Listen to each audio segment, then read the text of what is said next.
నమస్కారం, ప్రజా పిలుపు న్యూస్కి స్వాగతం. హెడ్లైన్ చూద్దాం.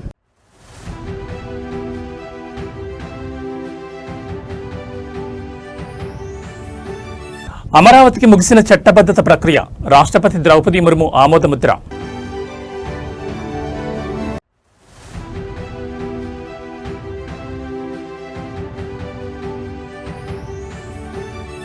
విజయన్ మరో మోదీలా వ్యవహరిస్తుండో సీఎం రేవంత్ రెడ్డి సంచలన వ్యాఖ్యలు.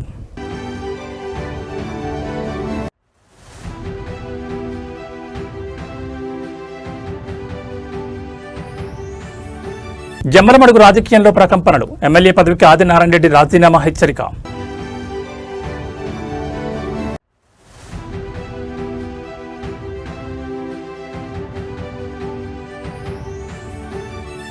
దళితుల భూములపై దండయాత్ర ఎందుకు, ప్రభుత్వానికి హరీష్ రావు సూటి ప్రశ్న.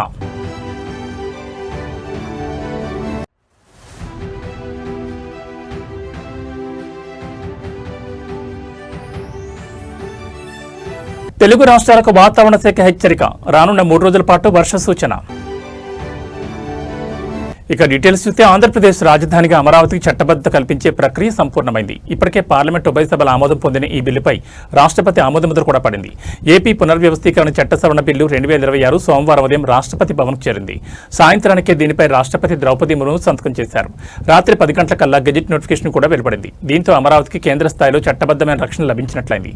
రాష్ట్రపతి ఆమోదముద్ర అనంతరం భారత ప్రభుత్వ కార్యదర్శి రాజీవ్ మణి ఈ గెజిట్ను విడుదల చేశారు.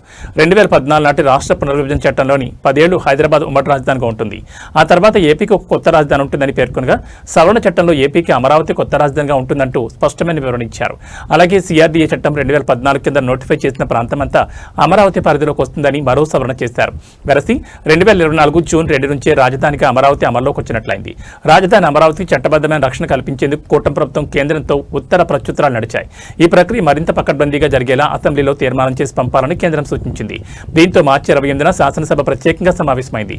2024 జూన్ 2 నుంచి అమరావతిని రాష్ట్ర రాజధానిగా గుర్తించేలా చట్ట సవరణ చేయాలంటూ ఒక తీర్మానాన్ని ఆమోదించింది. ఆ మేరకు 2014 చట్టంలోని సెక్షన్ 5లోని సంబంధిత సబ్ సెక్షన్లలో సవరణ చేయాలని కేంద్రాన్ని కోరింది.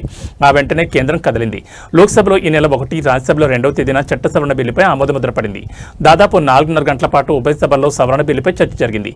ఇది సోమవారం రాత్రి రాష్ట్రపతి భవన్ చేరడం, రాత్రికే గెజిట్ నోటిఫికేషన్ జారీ కావడం విశేషం.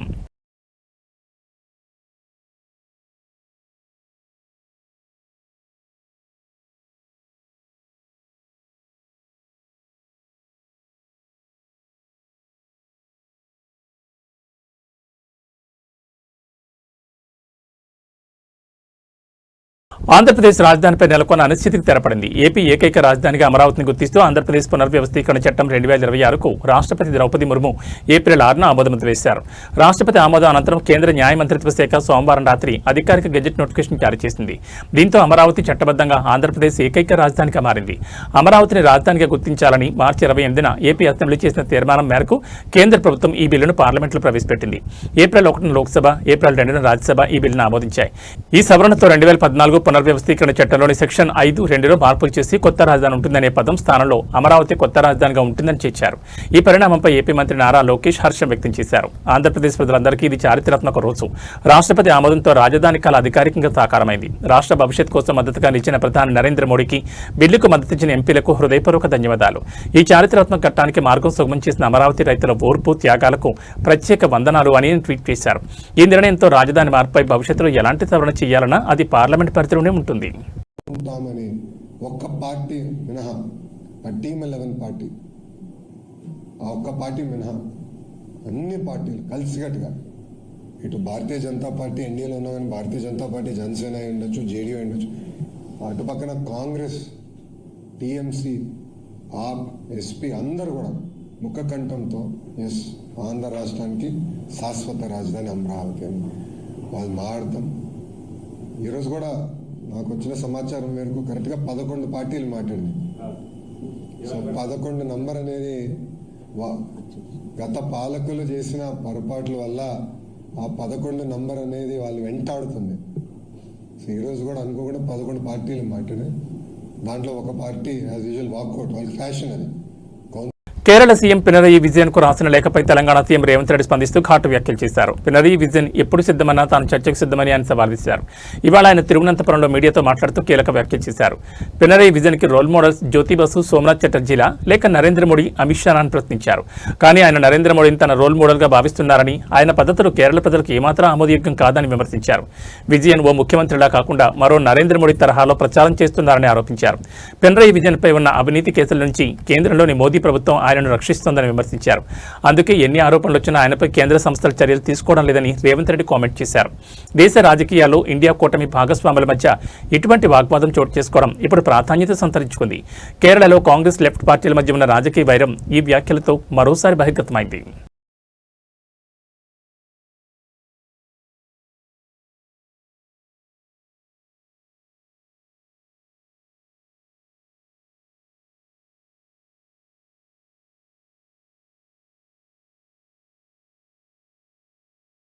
కొందరు తనను ఇబ్బంది పెడుతున్నారంటూ జమ్మలమడుగు ఎమ్మెల్యే ఆదినారాయణ రెడ్డి సంచలన వ్యాఖ్యలు చేశారు. ఇదే పరిస్థితి కొనసాగితే కొంతకాలం చూసి ఎమ్మెల్యే పదవికి రాజీనామా చేస్తానని తేల్చి చెప్పారు. కొన్ని సమస్యలు ఉన్నాయని వాటిని పరిష్కరించాల్సిన బాధ్యత ఉందన్నారు. ప్రజలకు మంచి చేయకపోతే పార్టీ ఎలా బాల్పడుతుందని ప్రశ్నించారు. తనకు పదవుల కంటే ప్రజలు ముఖ్యమన్నారు ఆదినారాయణ రెడ్డి. ప్రజల కంటే తనకు పదవులు ముఖ్యం కాదని, అవసరమైతే ఎమ్మెల్యే పదవికి రాజీనామా చేస్తానంటున్నారు ప్రభుత్వ విప్ ఆదినారాయణ రెడ్డి. తాను అనుకున్నట్లుగా వ్యవస్థ సరిగా లేకపోతే రాజీనామా చేస్తానన్నారు. తాను కూడా కూటమిలో ఉన్నారని, కానీ కొందరు తనను ఇబ్బంది పెడుతున్నారని ఆవేదన వ్యక్తం చేశారు. అందుకే 100 రోజుల క్రితమే పదవికి రాజీనామా చేయాలని నిర్ణయించుకున్నట్లు చెప్పుకొచ్చారు. మరి కొంతకాలం చూసి తన ఎమ్మెల్యే పదవికి రాజీనామా చేస్తానని, కానీ పార్టీలోనే ఉంటారని ప్రకటించారు. జమ్మలమడుగులో జరిగిన బీజేపీ కార్యకర్తల సమావేశంలో ఆయన వ్యాఖ్యలు చేశారు. తాను 4 సార్లు ఎమ్మెల్యేగా, మంత్రిగా పనిచేసిన అనుభవం ఉందన్నారు. తన నియోజకవర్గంలో పనులు ఖచ్చితంగా జరగాల్సిందేనని తేల్చి చెప్పారు. గండికోట జలాశయం ముంపువాసుల సమస్యను ఆదినారాయణ రెడ్డి ప్రస్తావించారు. గండికోట జలాశయం కోసం త్యాగాలు చేసిన వారి తరపున పోరాడతానన్నారు. వారికి న్యాయం చేయాలని కోరారు. ముంపువాసుల త్యాగంతోనే తమ ప్రాంతానికి నీళ్లు వస్తున్నాయన్నారు. వారికి పరిహారం మొత్తం చెల్లించాలని కోరారు. శ్రీశైలం కుడికాలువ నిర్మాణం, ఆర్టీపీపీలో ఉద్యోగాల వంటి సమస్యలపై తాను పోరాటం చేస్తున్నానన్నారు. స్థానికంగా కొన్ని రాజకీయ సమస్యలున్నాయని, అవసరమైతే తాను పార్టీ పదవుల కంటే ప్రజలే ముఖ్యమని భావించే వ్యక్తినన్నారు.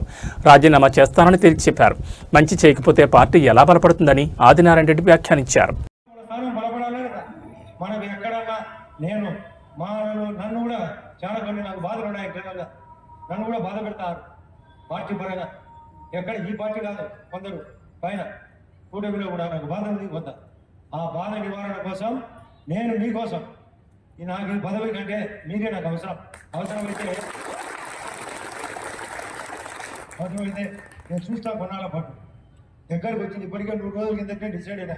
చూస్తా నాకు అనుకున్నట్టు ఈ వ్యవస్థ నడిగేది సరిగా లేకపోతే నేను పార్టీలో ఉంటూ ఈ ఎమ్మెల్యే పదవికి రాజీనామా చేస్తాను కూడా రెడీ అయినా.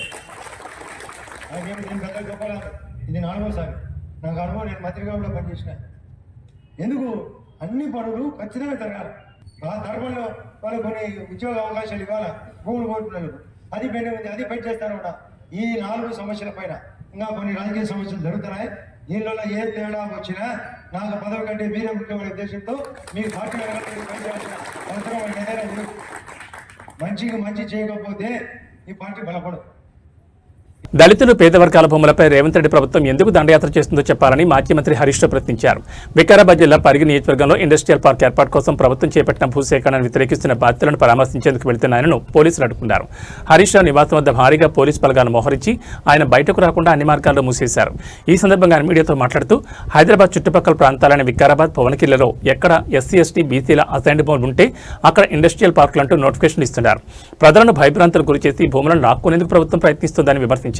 ప్రజాస్వామ్యం ప్రశ్నించి హక్కుని మాట్లాడే రేవంత్ రెడ్డి ప్రభుత్వం శాంతియుతంగా సమావేశం ఏర్పాటు చేసుకున్న కల్లాపూర్ వద్ద టెంట్లను పీకేయడం, మహిళలను అరెస్ట్ చేయడం ప్రజాపాలన కాదని, ఇది భక్షక పాలన హరీష్ రావు ధ్వజమెత్తారు.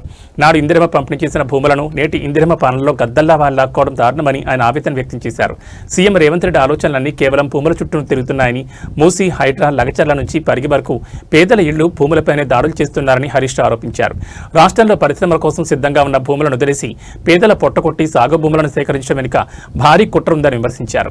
22A నిషేధ జాబితాను తక్షణమే రివ్యూ చేసి ఎత్తివేయాలని, ఇండస్ట్రియల్ నోటిఫికేషన్ ఉపసంహరించుకుని రైతులకు భూములు తిరిగి ఇచ్చే వరకు బీఆర్ఎస్ పోరాటం ఆపదని ఆయన స్పష్టం చేశారు. వికారాబాద్ జిల్లాకు సీఎం, స్పీకర్ ఉన్నా అది జిల్లాకు శాపంగా మారిందని, ఎస్సీ, ఎస్టీల నోట్లో మట్టి కొట్టే ప్రయత్నాన్ని అడ్డుకుంటామని హెచ్చరించారు. మీరు మా నాయకులను ముందస్తు అరెస్టులు చేసినా, మమ్మల్ని అడ్డుకునే ప్రయత్నం చేసినా మా పోరాటం ఆగదు. మేము తప్పకుండా వెళ్తాం, అక్కడికి వెళ్లి తీర్థం. ఆ రైతులకు గొంతుకగా మారుతాం. మీరిచ్చిన హామీ అమలు చేయండి, మేమేం అడుగుతలేం. మీరే చెప్పిండ్రు ఎస్సీ ఎస్టీలకు పట్టాలు ఇస్తామని, ఇస్తారా ఇయ్యరా? ఎస్సీ ఎస్టీలకు పట్టా భూములతో సమానమైన నష్టపరిహారం ఇస్తామన్నారు. ఇచ్చిన మాట నిలబెట్టుకుంటారా నిలబెట్టుకోరా? అంటే అధికారంలో వచ్చేదాకా ఒక మాట, అధికారంలో వచ్చిన తర్వాత ఇంకో మాటనా? ఓడ దాటేదాకా ఓడమల్లప్ప, ఓడ దాటినాక బోడమల్లప్ప కథనా ఈ కాంగ్రెస్ కథ? అందువల్ల ఇలా రేవంత్ రెడ్డి ఎట్లయిపోయిందంటే సూర్యుడి చుట్టూ భూమి తిరుగుతుంది అన్నట్టు రేవంత్ రెడ్డి ఆలోచనలన్నీ భూమి చుట్టే తిరుగుతున్నాయి. యూనివర్సిటీ భూములు వదలవు, హిల్ టీపీ పేరిట ఇండస్ట్రీ భూములను వదలవు, నాదర్గుల్ భూముల కథ చూశాం, కోహెడ మార్కెట్ యార్డ్ భూముల కథ చూశాం, లగచెర్ల భూముల కథ చూశాం, యూనివర్సిటీ సెంట్రల్ యూనివర్సిటీ భూముల కథ చూశాం. ఇవాళ చూస్తే పరిగిలో మళ్ళా భూములు లాక్కోవడం. భూములు తప్ప నీకు ఇంకోటి పట్టదా? నువ్వు పాలన చేయవయా అంటే భూములు లాక్కోవడం ఏంది? హైదరాబాద్లోని ప్రముఖ విద్యాసంస్థ కూకట్పల్లి జేఎన్టీయూలో బాంబు కలకలం రేగింది. యూనివర్సిటీ అధికారిక వెబ్సైట్కు గుర్తు తెలియని వ్యక్తి బాంబు బెదిరింపు మెయిల్ పంపడంతో ఒక్కసారిగా కలకలం మొదలైంది. సమాచారం అందుకున్న వెంటనే పోలీసులు బాంబ్ డిస్పోజబుల్ స్క్వాడ్ బృందాలు క్యాంపస్కు చేరుకున్నాయి. యూనివర్సిటీకి వచ్చిన ఈ బెదిరింపు మెయిల్ నేపథ్యంలో పోలీసులు అప్రమత్తమయ్యారు. క్యాంపులోని ప్రధాన భవనాలు, క్లాస్ రూమ్లు మరియు హాస్టల్ ప్రాంగణాల్లో బాంబు స్క్వాడ్ క్షుణ్ణంగా తనిఖీలు నిర్వహిస్తోంది. విద్యార్థులు మరియు అధ్యాపకులు భయాందోళనకు గురికావద్దని అధికారులు సూచిస్తున్నారు. ఈ మెయిల్ ఎక్కడి నుంచి వచ్చింది, ఎవరు పంపించారు అనే కోణంలో పోలీసులు ఐపీ అడ్రస్ ఆధారంగా దర్యాప్తు చేస్తున్నారు. పరీక్షల సమయంలో విద్యార్థులను ఆందోళన గురి చేయడానికి ఎవరైనా ఆకతాయిలు చేసిన పనేనా అనే కోణంలోనూ విచారణ కొనసాగుతోంది.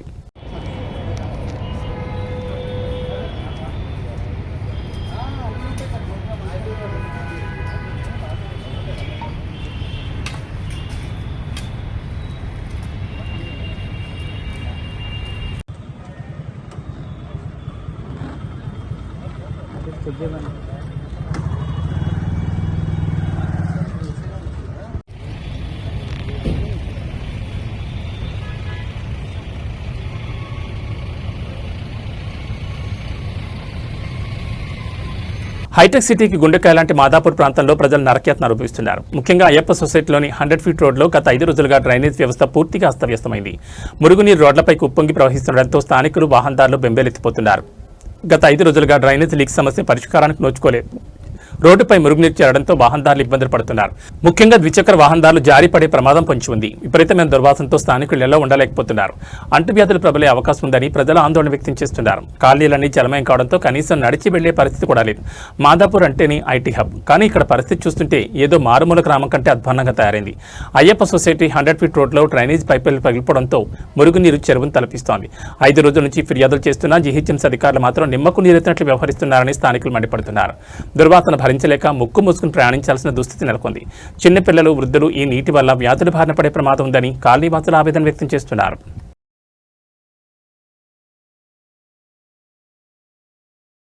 తెలంగాణ రాష్ట్ర director general of police Shivadhar Reddy convoy trial run సందర్భంగా ఇవాళ ప్రమాదం చోటు చేసుకుంది.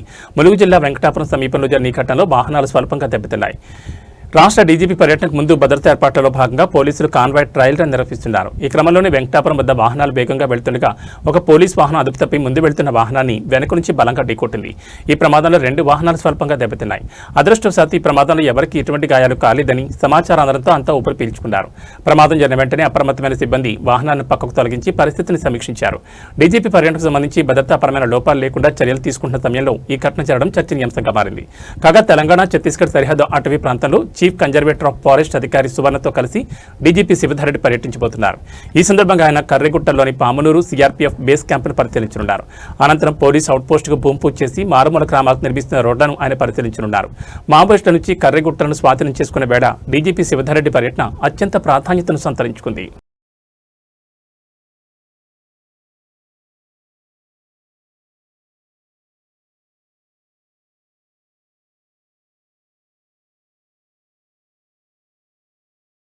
రాష్ట్రంలో క్రైమ్ రేట్ రోజురోజుకు పెరుగుతోంది. వివాహేతర సంబంధాలు, భూ వివాదాలు, పర్సనల్ పగలు ఇలా రకరకాల కారణాలతో ప్రతిరోజు దారుణమైన హత్యోదంతాలు వెలుగు చూస్తున్నాయి. తాజాగా అన్నమయ్య జిల్లాలో ఓ యువ న్యాయవాది హత్యకు గురయ్యారు.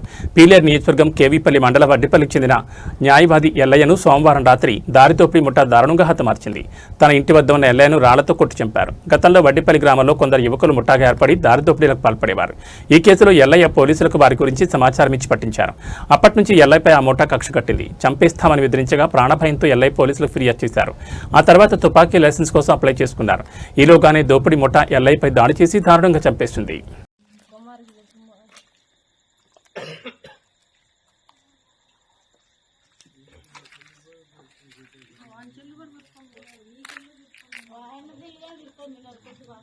ఫోన్ చేస్తాడు అందరికీ.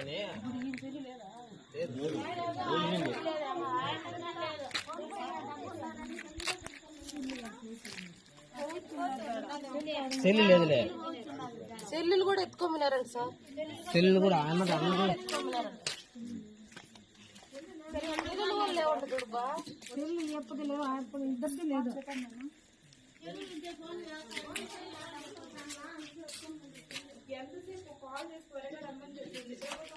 సార్ ఇక్కడ కొడవలు హ్యాండ్ ఓవర్ చేసుకోండి. లేదు మేము అంటుకోలేదు సార్.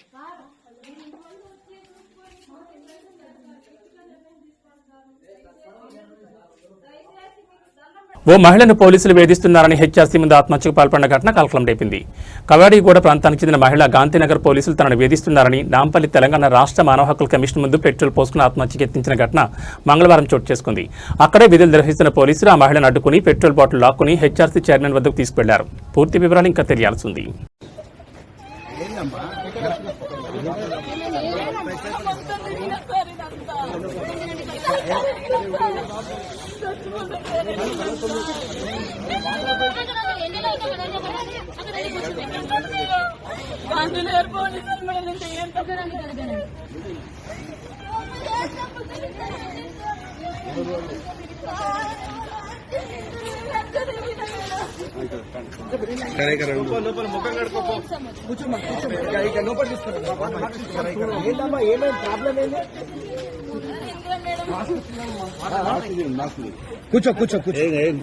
మహిళలకు ఉచిత బస్సు ప్రయాణ సౌకర్యం కల్పించాక ఆర్టీసీ బస్సులు రణరంగంగా మారుతున్నాయి. ఈ క్రమంలోనే టికెట్ విషయంలో జరిగిన చిన్నపాటి వివాదం చిలికి గాలివాన్లా మారింది. టికెట్ తీసుకోవాలని కోరినందుకు ఓ మహిళ ఏకంగా కండక్టర్పై చేసుకున్న ఘటన విజయవాడలో చోటు చేసుకుంది. విజయవాడ నుంచి విస్తన్నపేట వెళ్లే ఆర్టీసీ బస్సులో ఇద్దరు మహిళలు ఎక్కారు. బస్సు సింగనగర్ ఫ్లైఓవర్ సమీపంలో రాగానే కండక్టర్ శ్రీనివాసరావు వారి వద్దకు వెళ్లి టికెట్ తీసుకోవాలని కోరారు. ఆ సమయంలో ఆ మహిళలు 3 ఆధార్ కార్డులు చూపించి తమకు 2 టికెట్లు ఇవ్వాలని కండక్టర్ను కోరారు. అయితే కార్డుల విషయంలో కండక్టర్కు మహిళలకు మధ్య వాగ్వాదం మొదలైంది. ఈ క్రమంలో మాట పెరడంతో ఆవేశానికి లోని ఒక మహిళ అందరూ చూస్తుండగానే కండక్టర్ చెంప పగలగొట్టింది. మహిళ ప్రవర్తనతో షాక్ తిన్న కండక్టర్ వెంటనే బస్సును పోలీస్ స్టేషన్ తీసుకెళ్లారు. ప్రయాణికులతో సహా బస్సు పోలీస్ స్టేషన్ చేరుకోవడంతో అక్కడ కాసేపు గందరగోళం నెలకొంది. కండక్టర్ తన అసభ్య ప్రజాలంతో దూషించారని, ఆ అవమానం భరించలేకే తాను చేసుకోవాల్సి వచ్చిందని సదరు మహిళ పోలీసులకు తెలిపింది. మరోవైపు తాను కేవలం టికెట్ తీసుకోవాలని మాత్రమే అడిగానని, ఎక్కడా అసభ్యంగా ప్రవర్తించలేదని కండక్టర్ స్పష్టం చేశారు. విధి నిర్వహణలో ఉన్న తనపై దాడి చేయడం అన్యాయమని ఆయన ఆవేదన వ్యక్తం చేశారు. ప్రస్తుతం పోలీసులు ఇరు వర్గాల ఫిర్యాదులను స్వీకరించి విచారణ జరుపుతున్నారు. బస్సులోని ఇతర ప్రయాణికుల సాక్ష్యాలను కూడా సేకరిస్తున్నారు. ఏంటంటే అన్నారేంటంటే 3 పాప స్కూల్లో ఉంది మా 2 సార్ అంటే ఏంటి నువ్వు 3 ఇచ్చావంటే ఏంటి అనేసరికి నీకు కొట్టాను సార్. కొట్టలేదు ఏమి అంటాను తప్ప సార్. నన్ను ఎందుకన్నా ఏమైనా పెళ్ళా అన్నా నీ మొగుడికి నువ్వు అన్నం పెడుతున్నావో లేదో, నీ మొగుడు నీతో ఎదుగుతున్నాడో లేదో, ఈ మాటలన్నీ ఎందుకు సార్ నా మొగుడు జోలి. వాళ్ళు 3 కార్డులు తీస్తారండి, ఆధార్ కార్డులు. ఎవరైతే ముగ్గురు ఎవరండి, ఇద్దరు అన్న 3 ఎందుకు ఇచ్చామంటే అట్లా అలా అయ్యేసరికి ఇద్దరుంటే 3 ఎందుకు కార్డులు ఇస్తారమ్మా, ఏమా అంటే నన్ను ఏమా అంటావని కొట్టి కబల్ చెప్పు తీసి కొట్టపోయిందండి. ఒక దెబ్బ వేసి మళ్ళీ చెప్పు తీయిపోయింది. పక్కన లాక్కుంది. ఇక ఇక్కడ స్టేషన్ తీసుకొచ్చి కేసు పెట్టారు. ఎక్కడికి వెళ్తాను సర్వీసు? విజయవాడ నుంచి Vistannapeta city terminal 308 service number. మీ పేరండి? బి శ్రీనివాసరావు. తెలుగు రాష్ట్రాల్లో వచ్చే 3 రోజుల పాటు వర్షాలు కురిసే అవకాశం ఉందని వాతావరణ శాఖ తెలిపింది. తాజా వివరాల ప్రకారం ముఖ్యంగా నేడు, రేపు ఆంధ్రప్రదేశ్లోని పలు జిల్లాల్లో పిడుగులతో కూడిన వర్షాలు పడే అవకాశం ఉంది. ఉత్తరాంధ్ర, కోస్తాంధ్ర ప్రాంతాల్లో మేఘావృతం వాతావరణంతో పాటు ఎడతెరిపి లేకుండా వర్షాలు కురిసే సూచనలున్నాయి. ఇక తెలంగాణలోనూ పలు జిల్లాల్లో వర్షాలు పడనున్నాయి. భూపాలపల్లి, ములుగు, భద్రాద్రి, నల్గొండ, ఖమ్మం జిల్లాలో వర్షాలు కురిసే అవకాశం ఉండగా సూర్యాపేట, వరంగల్, జనగామ, సిద్దిపేట జిల్లాలో మోస్తరు వర్షాలు పడే సూచనలు ఉన్నట్లు అధికారులు వెల్లడించారు. పిడుగులు పడే అవకాశం ఉన్నందున ప్రజలు అప్రమత్తంగా ఉండాలని, ఉరుములు మెరుపులు ఉన్న సమయంలో బహిరంగ ప్రదేశాల్లో తిరగకూడదని సూచించారు. రైతులు, ప్రయాణికులు సైతం వాతావరణ పరిస్థితులను గమనించి తగిన జాగ్రత్తలు తీసుకోవాలని హెచ్చరించారు. వర్షం వచ్చేటప్పుడు ఎట్టి పరిస్థితుల్లోనూ చెట్ల కింద నిలబడకూడదు. ముఖ్యంగా ఎత్తైన చెట్ల కింద అస్సలు ఉండొద్దు. వాటికి పిడుగు ముప్పు మరింత ఎక్కువగా గమనించాలి. ఇంటి ఆవరణలో భూమి లోపల ఉన్న ఉప్పు, కర్రబొగ్గు, రాగి బెరతో ఎర్త్ ఏర్పాటు చేయించడం ద్వారా ప్రమాదాన్ని అరికట్టే అవకాశం ఉంటుంది. మెరుపులు, పిడుగుల వల్ల విద్యుత్ ఉపకరణాలు కాలిపోయే ప్రమాదం ఉంటుంది. ఆ సమయంలో ఇంట్లో టీవీ, ఫ్రిడ్జ్ తదితర విద్యుత్ గృహోపకరణాల ఫ్లక్స్ స్విచ్ బోర్డు నుంచి తీసివేయాలి. పిడుగులు తాటి చెట్లు విద్యుత్ స్తంభాల మీద ఎక్కువగా పడుతుంటాయి. కాబట్టి వర్షం పడుతున్న సమయంలో విద్యుత్ తీగల కింద ట్రాన్స్ఫార్మర్ సమీపంలో ఉండకూడదు. ఒక్కోసారి పిడుగుపడ్డ ప్రదేశంలోనే మరోసారి పడే అవకాశం ఉంటుంది. కాబట్టి ఆ ప్రాంతానికి వెళ్లకూడదు. వరద సూచన ఉన్నప్పుడు గొడుగులపై ఇనుప బోర్డులు, కెమెరాలు, సెల్ ఫోన్లు దగ్గరుంచుకోకపోవడం చాలా మంచిది. పశువులను గుడిసెలు, కొట్టాలు, షెడ్లలో కట్టేయాలి. చెట్ల కింద ఉంచొద్దు. ఉరుములు మెరుపులతో వర్షం పడినప్పుడు రైతులు పొలాలకు కూడా వెళ్లకూడదంటున్నారు.